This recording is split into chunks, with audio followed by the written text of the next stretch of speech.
नमस्कार दोस्तों। पिछले कुछ दिनों से संविधान काफ़ी चर्चा में है। तो संविधान क्या है, इस पर मैंने डिटेल में वीडियो बनाया है। तो संविधान के आदर्शों और उसके जो आकांक्षाएं हैं नागरिकों के लिए, उसी पर एक कड़ी में लेकर आया हूँ, क्योंकि संविधान को समझना अपने मूल अधिकार को समझना है।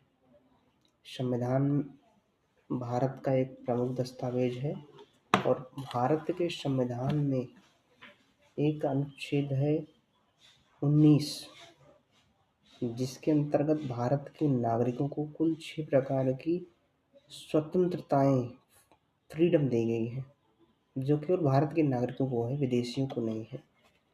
उन 6 प्रकार की स्वतंत्रताओं में का उल्लेख अनुच्छेद 19(1)(a) में है। ए में है वाक एवं अभिव्यक्ति की स्वतंत्रता। आप अपनी बात किसी से कहीं भी कुछ भी बोल सकते हैं, बस कुछ रिस्ट्रिक्शन के साथ, जिससे किसी की मानहानि न हो, अपमान न हो। सरकार की बुराई कर सकते हैं, आलोचना कर सकते हैं। अनुच्छेद 19(1) का बी है। बी क्या कहता है? बी कहता है कि शांतिपूर्वक बिना हथियार के इकट्ठा होने की स्वतंत्रता,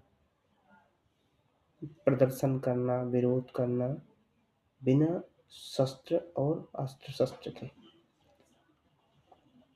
तीसरा है संघ या संगठन बनाने की स्वतंत्रता।